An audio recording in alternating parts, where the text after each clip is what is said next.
오늘 전 룻기 말씀을 통해서 하나님의 은혜를 나누고자 하는데요. 룻기에는 다양한 인물이 등장합니다. 특별히 고난과 환난과 어려움을 당한 룻과 그의 시어머니 나오미가 중심적으로 이야기가 풀어집니다. 그런데 룻은 참 안 좋은 상황에 반복되는 삶 속에 놓여 있었지만 룻기의 이야기는 그 악한 어려운 사이클에서 룻이 벗어나서 선한 사이클, 선순환의 삶으로 들어가는 이야기들을 우리에게 보여주고 있습니다. 왜냐하면 나오미가 이제 베들레헴에 돌아오고 나서 룻이 보아스를 만나고 보아스와 사이에 오벳이라고 하는 아들을 낳습니다. 이 오벳은 누구의 아버지가 되냐면 이새의 아버지가 되고요. 이새, 제시라고 하는 이새는 다윗이라고 하는 아들을 낳지 않습니까? 그래서 이 이야기는 환난과 어려움 속에 있었던 집안이 하나님의 은혜로 말미암아 또한 그 모든 어려움들을 끊어내고 다시 선한 삶의 순환으로 바뀌는, 그래서 vicious cycle, 악의 순환에서 virtuous cycle이라고 하는 선의 순환으로 바뀌는 역사적으로도 굉장히 중요한 시간입니다. 사사기와 사무엘상을 이어주는 이야기가 바로 룻기의 이야기입니다. 우리 모두가 삶에 좋은 순환이 있는 것을 바라는 것은 당연한 마음인 것 같습니다. 여러분의 삶에 좀 좋은 리듬이 있으십니까? 어떤 분들은 좀 아침 일찍 일어나서 하루를 시작하면서 하루를 힘차게 시작하는가 하면, 어떤 분들은 아주 늦게 힘들게 겨우 일어나서 짜증내면서 하루를 시작하고요. 어떤 분들은 집에 일찍 돌아와서 하루를 잘 정리하고 마치는가 하면, 어떤 분들은 늦게까지 밖에서 술을 마시고 친구들과 놀다가 겨우겨우 돌아와서 내일을 어떻게 준비할지도 모르는 채 잠이 들기도 합니다. 사이클이 확실히 다릅니다. 건강한 사이클이 있고 건강하지 못한 사이클이 있다는 거죠. 자, 그러면 우리가 이러한 잘못된 사이클에서 돌아오려면 어떻게 해야 될까요? 어디에서부터 시작을 하면 좋겠습니까? 오늘 결론부터 말씀을 드리자면, 나에게서 시작이 되어야 하고, 그리고 우리의 문제점보다 더 전부터 우리가 그 일들을 돌보기 시작해야 합니다. 여기에 또한 우리는 절대적으로 은혜라는 요소가 우리 가운데 꼭 필요하다는 것을 알아야 합니다. 오늘 바라기는 이 말씀을 통해서 여러분의 삶 가운데도 선함이 주도권을 잡는, 할렐루야, 선함이 주도권을 잡는 변화와 은혜가 있으시기를 축복합니다. 룻기의 이야기는 악순환으로 시작된 이야기가 선순환으로 끝납니다. 그 중심에는 바로 룻의 이 귀한 은혜의 삶이 있습니다. 룻기의 시작은 사사시대라는 것을 우리에게 알려주고 있습니다. 이 사사시대, 여러분 혹시 저녁 예배를 드려보신 분이라면 사사기 말씀을 들어보셨을 텐데, 사사기가 어떠한 시대입니까? 대표적으로 악이 반복되는 패턴을 갖고 있는 시대입니다. 여러분 그런 거 있지 않습니까? 사람도 안 될 때는 예를 들어서 기업이 안 되면 빚이 생기죠. 빚이 생기면 그 빚을 갚으려고 더 많은 빚을 냈는데 그 빚이 더 힘들게 만들고, 그러다 보면은 부모님들이 자녀들을 어딘가 다른 데 보내게 되고, 그 자녀들은 또 어려운 상황에서 크니까 그 자녀 세대도 일어서지 못하는, 이 악이 악이라고 말할 수는 없지만 이러한 일들이 반복되는 일들이 참 많은데, 사사기가 바로 그러한 시대였습니다.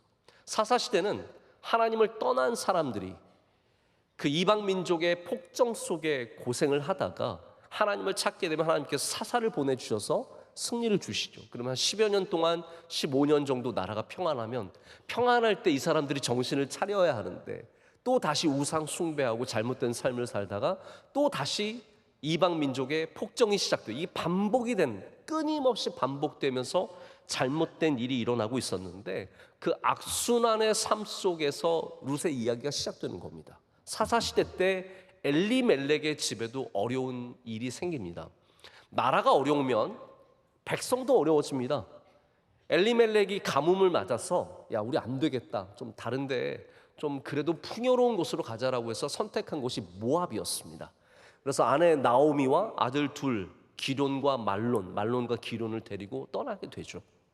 근데 가서 엘리멜렉이 죽습니다. 얼마나 힘듭니까? 이 집안의 가장인 남편이 죽었는데 그거로 끝이 나지 않습니다. 말론과 기론은 모압에서 아내를 얻었습니다. 각각 오르바와 룻이라고 하는 아내를 얻었는데, 이 둘 다 아들들도 10여 년 만에 다 죽고 맙니다. 그래서 안 그래도 힘들어서 모압까지 왔는데 더 힘들어져서 이제 결국은 이 나오미가 베들레헴으로 돌아가려고 하죠. 빈털터리가 되어서 베들레헴으로 돌아가려고 합니다. 그때 룻이 오르바와 다르게 내가 어머니와 함께 가겠습니다라고 해서 함께 베들레헴에 도착하는 이야기입니다. 자, 우리가 그냥 가만히 있으면 어려움을 벗어나서 좋은 사이클로 들어갈 수 있을까요? 혹은 보아스처럼 좋은 사람 하나 만나면 내 인생의 문제가 해결되고 우리가 다시 좋은 사이클로 들어갈 수 있을까요? 어떤 분들은 그렇게 얘기하십니다. 목사님, 보아스를 만났잖아요. 보아스가 다 해결해 준 겁니다. 물론 룻기가 여러분 보아스라는 인물이 굉장히 중요하게 나타나고 특별히 신약 성경의 예수 그리스도의 모델로 보아스를 제시하기도 합니다. 어려운 삶 중에 은혜를 베풀어 주는 보아스와 같은 사람. 또 어떤 분은 이렇게 얘기하기도 했어요. 목사님, 룻이 예뻐서 그렇게 된 거예요. 예쁘면 다 괜찮아져요. 근데 예쁠 수도 있어요. 그런데 성경 여러분, 저는 성경에 안 나온 이야기는 별로 생각해 보지 않으려고 합니다. 룻이 예쁘다는 말이 성경에 나오던가요? 보아스가 보기에 룻이 예쁘더라. 뭐 이런 말씀이 하나도 없습니다. 룻이 예뻤다는 증거는 여러분의 짐작뿐이지 우리의 생각뿐이지 성경은 룻이 예뻐서 이렇게 된 것도 아니라고 얘기합니다. 정말로 중요한 건 뭐냐면요, 이 모든 문제 속에서도 이 어려움 속에서도 고난 속에서도 룻이 계속해서 선한 씨앗을 뿌리고 있었다는 겁니다. 여러분 지금 뭘 뿌리고 계십니까? 여러분의 삶에 선한 바람이 불기를 시작한다면 문제를 해결하는 것 전에 먼저 내 삶에서 선한 씨앗을 지금 뿌리고 있어야 합니다. 이게 나중에 좋은 일로 우리에게 돌아올 수 있는 것이지. 그래서 저는 이미 선한 일은 시작되었다라고 말하고 싶습니다.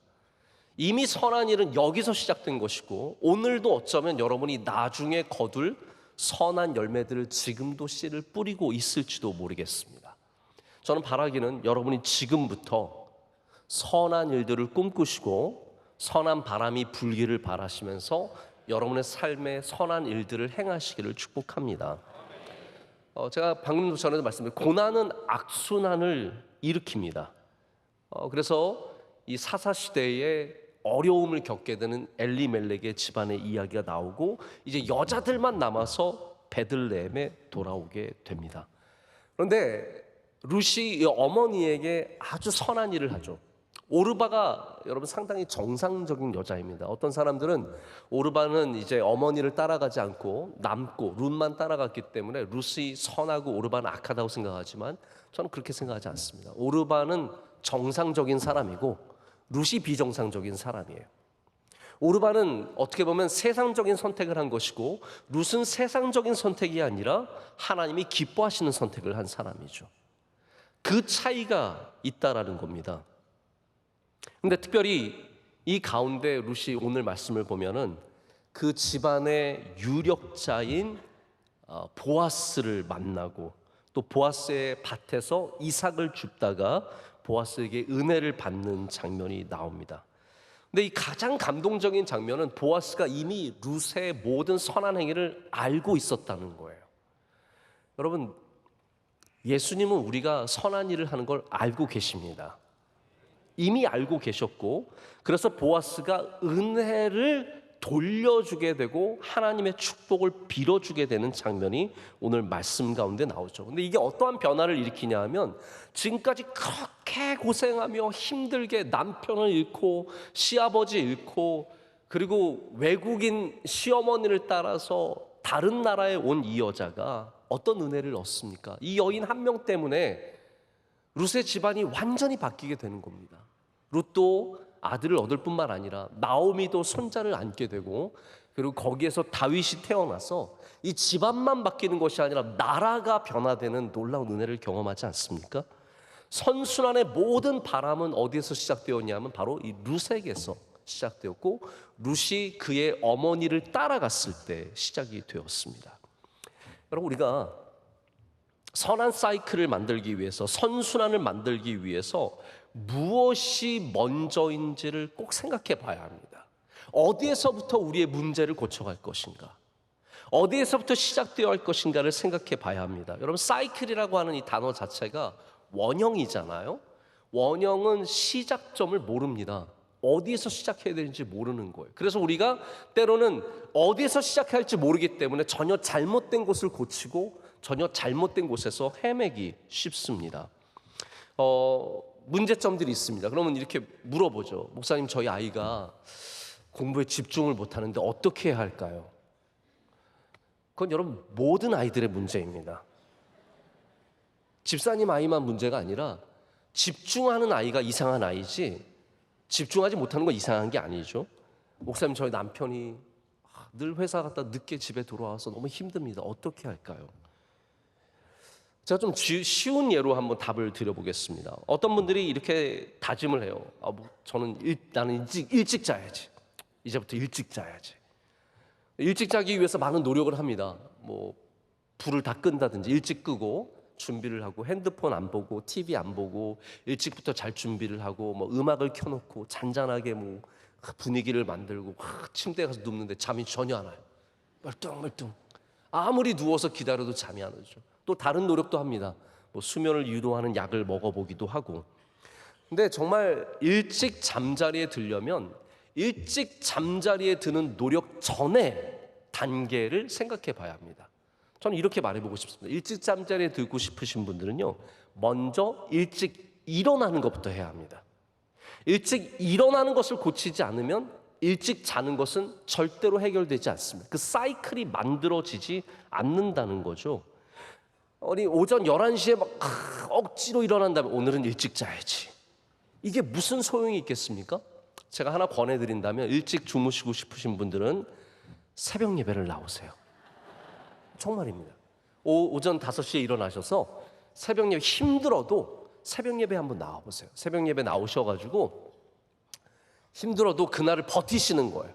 또 새벽 예배 나왔다고 집에 가서 3시간 자는 게 아니라 버티는 거죠. 힘들고 잠이 쏟아져도 버티고 일하고 그러다 보면 저녁에 일찍 자지 말라고 해도 일찍 들어 누워가지고 누구보다도 먼저 자게 됩니다.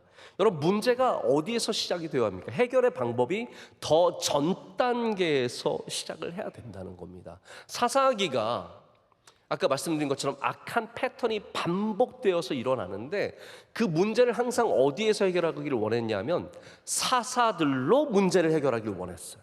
이 폭정을 하고 있는 이방 민족을 쫓아내자. 근데 진짜 해결 방법은 뭐였냐면 평안의 시기에 하나님을 찾고 하나님께 예배하며 하나님을 기억하는 것이 진짜 해결 방법인데 그거를 돌보지 않고 사사만 가지고는 해결이 안 된다는 겁니다. 여러분, 선한 사이클을 만드시고 싶으십니까? 룻처럼 당장 내가 좋은 사람 만나야지, 당장 돈을 벌어야지, 당장 집안을 일으켜야지가 아니라 누군가에게 선을 베푸는 것부터 시작을 해야 되고, 그리고 내가 밭에 나가서 이삭을 열심히 줍는 것부터 시작을 해야 거기에 선한 사이클이 만들어진다라는 겁니다. 제가 명성교회 처음 오고 나서 그 다음에 저희 청년대학부 우리 학생 청년들과 함께 아마존의 단기 선교를 다녀왔습니다. 벌써 다녀온 지 한 7년 가까이 됐는데 그때 저희 청년 한 10대 명과 그리고 우리 교회 의사 선생님들, 집사님들 몇 분과 우리 또 카메라 찍으시는 집사님 이렇게 해서 저희가 함께 갔어요. 가서 저희 강명관 심준수 선교사님을 만나고 참 귀한 일들을 많이 했는데 저희가 나올 때는 배를 타고 나왔어요. 3일 동안 배를 타고 나와야 돼요.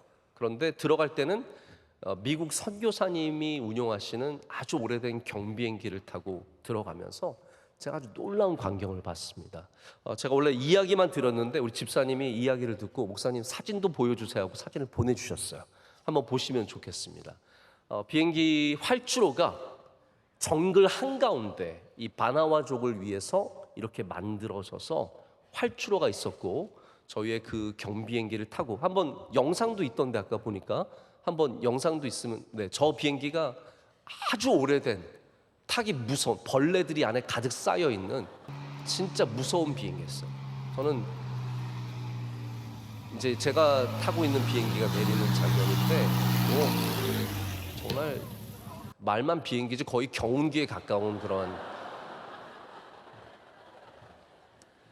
저희가 이걸 타고 내렸는데 선교사님이 그런 얘기를 해주시더라고요.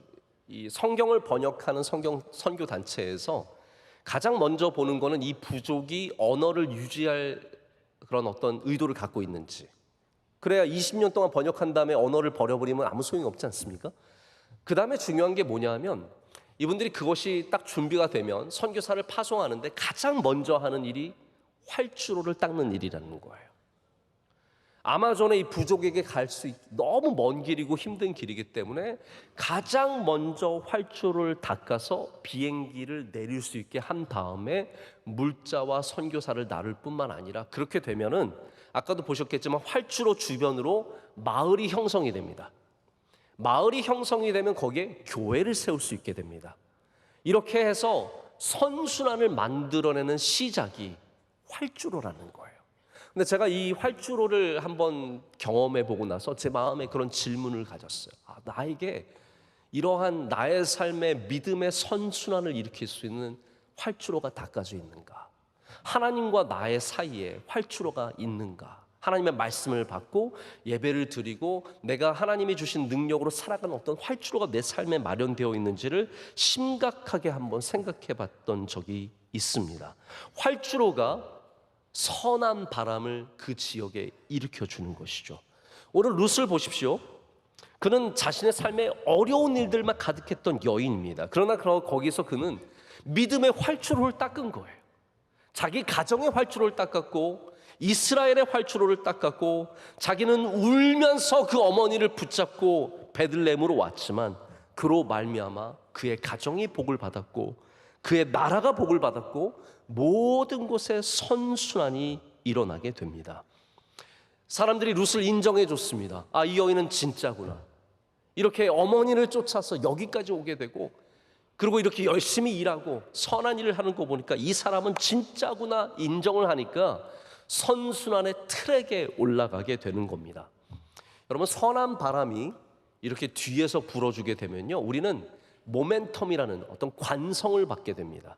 그래서 힘들지 않아도 수고하지 않아도 이 바람이 일으켜주는 마치 돛을 단 활짝 편 배처럼 쭉쭉 나가게 되는 힘이 어디서 오냐면 바로 이 선순환에서 오게 된다는 거죠. 그러나 만약에 악순환에 시달리는 사람은 바람을 앞에서 맞게 되기 때문에 아무리 수고하고 열심히 일을 해도 앞으로 나아가지 못하게 되는 겁니다. 개인도 마찬가지고 기관도 마찬가지고 교회도 마찬가지인 것 같습니다. 잘 되는 사람은 그냥 잘 되잖아요. 안 되는 사람은 아무리 노력해도 안 되는 일들이 있지 않습니까? 저는 사실 이 말씀을 지난주 우리 창립 기념 주일을 위해서 좀 많이 고민하던 말씀이라서 아직도 그 창립 기념 주일의 여운이 저에게 남아 있습니다. 우리 명성교회는 어떤 교회가 되어야 할까? 어떤 존재로 이 세상에 존재해야 할까? 여러 가지 생각을 해보게 됩니다. 저는 저희 교회가 너무 욕심을 부려서 당장 사람들의 생각을 바꾸고 교회가 박수받고 인정받고 거기에서 시작해서는 안 된다고 생각합니다. 그 전으로 가야 합니다. 그 전이 무엇입니까? 바로 룻처럼 은혜의 일들을 행하는 것입니다. 섬김의 삶을 사는 것입니다. 희생하며 나누며 눈물 흘리며 어머니 따라가서 베들레헴에서 열심히 이삭을 줍는 건데 그렇게 하다 보면 사람들이 인정하게 되고 그리고 그것을 알게 되고 선순환의 바람이 불기 시작하면 자기도 모르는 사이에 다 모든 것이 회복되는 은혜를 누리게 되는 것이죠. 자, 룻은 내가 뭐 효부상 받아야지, 내가 사람들한테 칭찬받아야지 이렇게 이런 일들을 한 게 아니라는 거예요. 여러분 어려운 일이 있어도 뭔가를 인정받기 위해서 일하기 전에 먼저 여러분의 삶 가운데 선한 씨앗을 많이 뿌리시길 축복합니다. 그러면 언젠가는 하나님께서 그것을 거두는 은혜를 허락해 주신다는 거죠. 그래서 우리가 이 교인들은, 그리스도인들은 반드시 전 단계를 이해해야 합니다. 제가 종종 아나니아 삽비라 얘기를 말씀을 드리는데, 아나니아 삽비라를 한번 다시 생각해 보십시오. 그들은 바나바가 갖고 있는 교회의 영향력을 얻기를 원했습니다. 근데 그들이 생각하기에는 그 영향력이 어디에서 생겼냐 하면, 바나바가 밭을 팔아서 교회에 헌금했기 때문에 바나바가 교회에서 존경받고 사람들이 사랑하는 리더가 되었다고 생각했던 것 같아요.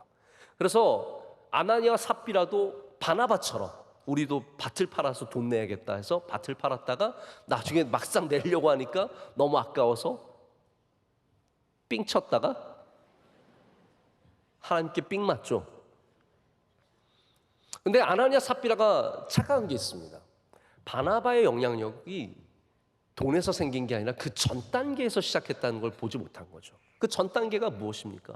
하나님을 경외하는 마음, 교회를 사랑하는 마음, 진실되게 충성된 마음, 거기에서 밭을 팔게 된 건데, 아나니아 삽비라는 영향력을 얻기 위해서 밭을 팔았기 때문에 전 단계가 꼬인 거예요.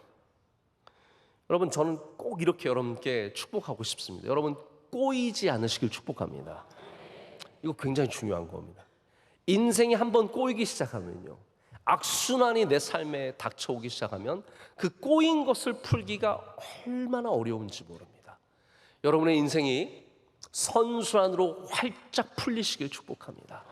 어려운 문제들의 실마리를 찾아내시고 거기에서부터 룻처럼 잘 고쳐나갈 때 반드시 거기에 선한 바람이 불게 될 줄로 믿습니다. 예수님께서도 전 단계를 중요하게 여기셨는데요, 그 대표적인 예가 황금률입니다. 여러분, 황금률 아시죠? 너희가 대접받기를 원하는 대로 남을 대접하라요. 마태복음 7장 12절의 말씀인데, 이것이 율법이요 선지자다. 다시 말해서 구약 성경을 핵심적으로 녹아낸 거라고 주님께서 말씀해 주십니다. 우리가 선한 일을 행할 때, 전 단계가 있을 때 우리에게 돌아오는 선순환이 있다는 말씀이에요. 뭐 다른 말씀들도 어마어마하게 이런 말씀들이 많은데, 그 중에 하나가 또 오리를 가자고 하면 몇 리를 가라고 말씀하셨습니까? 10리를 가주라는 거예요. 왜 그렇습니까? 그것이 바로 선순환을 일으키기 때문이라는 거예요. 복음이라는 것은 이렇게 우리 삶 가운데 좋은 바람을 일으켜서 우리로 하여금 힘차게 앞으로 나아갈 수 있게 하는 힘과 능력을 줍니다. 복음에는 이런 능력이 있습니다. 복음이 들어갈 때 거기서 놀라운 변화가 일어나고 선순환이 일어납니다. 우리 옛날 어르신들이 그랬거든요. 며느리 하나 잘 맞아서 우리 집안이 일어섰다. 여러분, 그런 얘기 들어보신 적 없으십니까? 좋은 며느리 하나가 들어와서 우리 집안이 완전히 바뀌었다는 거예요. 예수님 믿는 며느리가 들어와서 힘들어도 빵긋빵긋 웃으니까 맨날 싸우던 집에서 웃음소리가 나오고, 웃음소리가 나오니까 자녀들이, 부모님들이 평안하니까 공부에 열심히 힘을 내게 되고, 아이들이 공부를 열심히 하다 보니까 그 아이들이 잘 되고, 할렐루야. 제가 이거 입으로 계속 말하면 입만 힘듭니다. 이게 선순환이에요. 이게 복음이 가정에 들어가서 일으키는 놀라운 변화이며 역사라는 거죠. 이게 우리나라 수많은 가정들에게 실제로 일어났던 일들입니다. 복음이 들어가면 놀라운 일들이 일어납니다. 복음이 들어가면 선한 바람이 불기 시작합니다. 여러분, 복음이 내 안에 들어오면 소망이 생기고, 복음이 내 안에 들어오면 능력이 생기고, 남들이 힘들다 불평할 때 우리는 감사할 수 있게 되고, 그것이 만들어내는 선순환이 여러분 얼마나 크겠습니까? 성경의 지속적인 메시지는 복음을 갖고 들어가서 선순환을 만들어내라는 겁니다. 여러분의 가정에, 여러분의 기업에, 여러분이 섬기는 부서에. 그래서 우리에게 악을 선으로 이기라고 하잖아요. 선으로 악을 이기라. 저는 이 말씀이 참 귀하고 일관된 신약 성경의 메시지라고 생각합니다. 이 세상은 악한 곳입니다. 여러분, 우리가 어떻게 승리하겠습니까? 악으로 이기면요, 악이 반복됩니다. 그러나 악을 선으로 이기면 우리는 그것을 끊고 새로운 바람을 일으킬 수 있습니다. 우리 중국 영화가 대부분 옛날의 영화가 플롯이 비슷했어요. 어떤 플롯이었냐면 무술을 잘하는 남자가 아주 나쁜 사람에게 배반을 당해서 죽습니다. 그걸 지켜보는 아들이 내가 복수해야지. 그래서 너 해가지고 딱 산에 들어가서 20년 동안 해가지고 해가지고 어마어마하게 해가지고 내려와서 비 오는 밤에 적을 찾아가서, 근데 적은 이미 회개했어. 꼬꼬 할아버지가 되어가지고 나 회개해서 그러는데 가서 막 죽이는 거죠. 죽이면 어떻게 됩니까? 너가 나의 아버지를 죽였다. 죽이면 그 옆에 있는 딸이 그걸 보다가 그리고 또 딸도 가서 또 샤샤샤샤샤 해가지고 또 나와가지고 또 복수가 복수를 낳고 복수가 또 복수를 낳는 거예요. 이게 우리 인생입니다.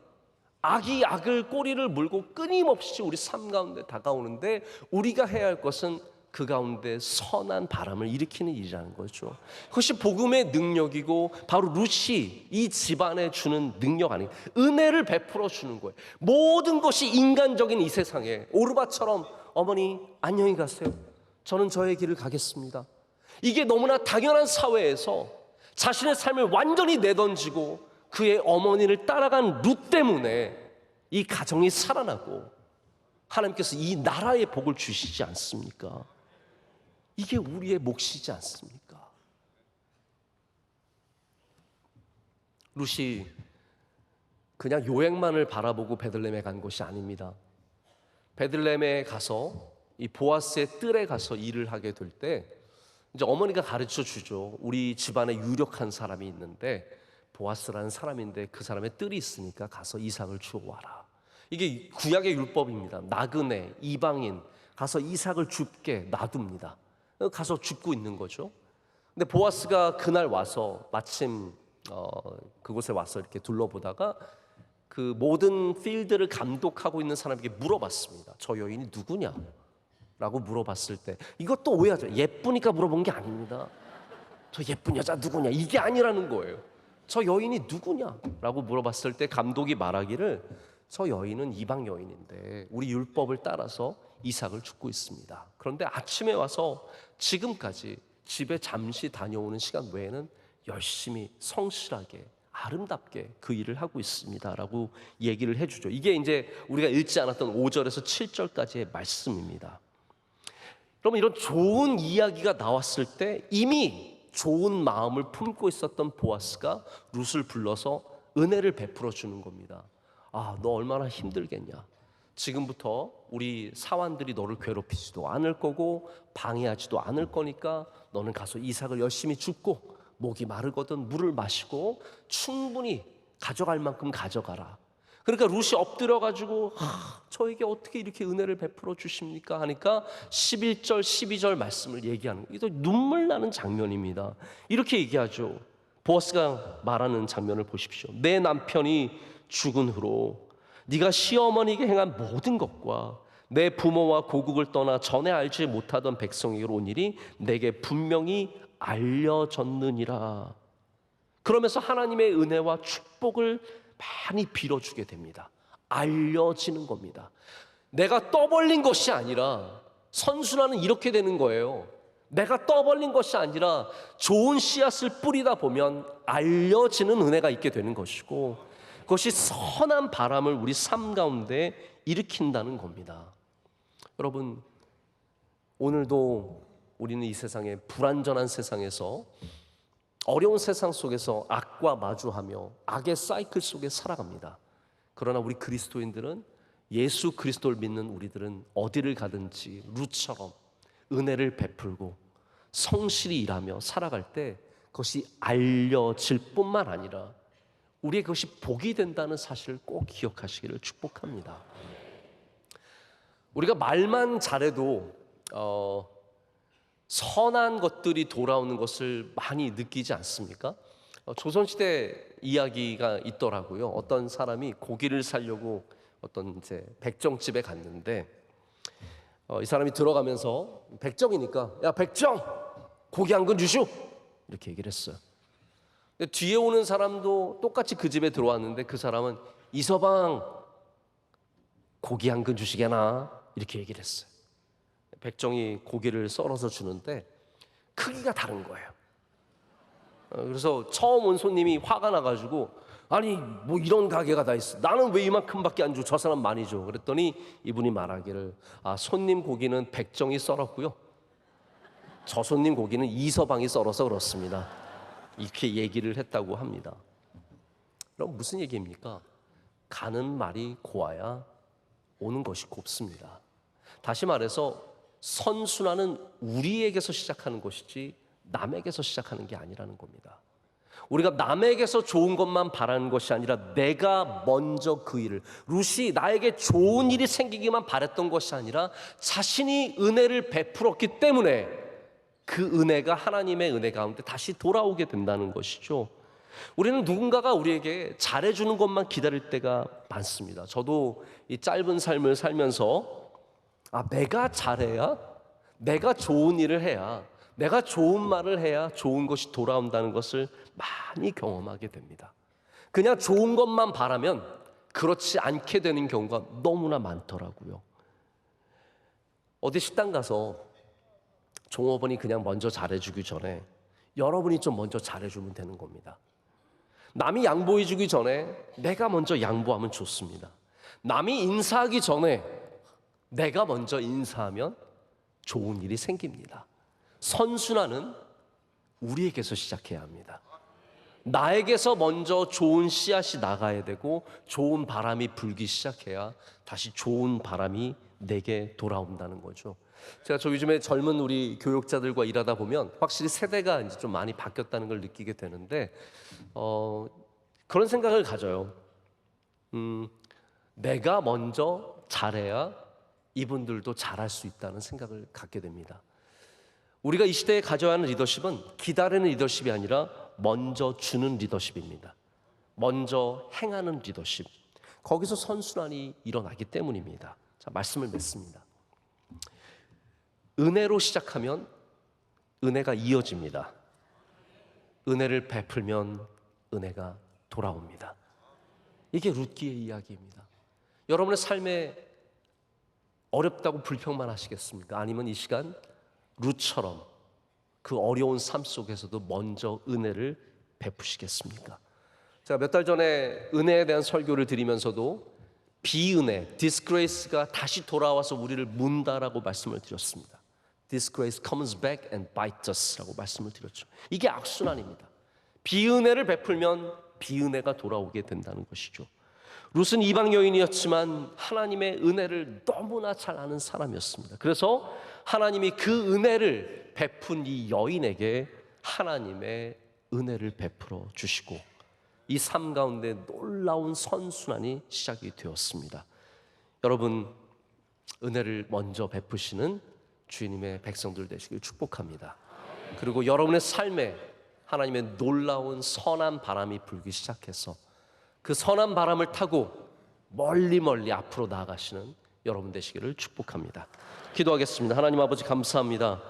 오늘 주님께서 주신 말씀을 우리 심령에 새기고 또한 주님의 말씀대로 살기를 간절히 소망합니다. 하나님, 어려운 삶 속에서도 먼저 우리가 은혜를 베풀게 하여 주시옵소서. 예수님의 이름으로 기도드립니다. 아멘.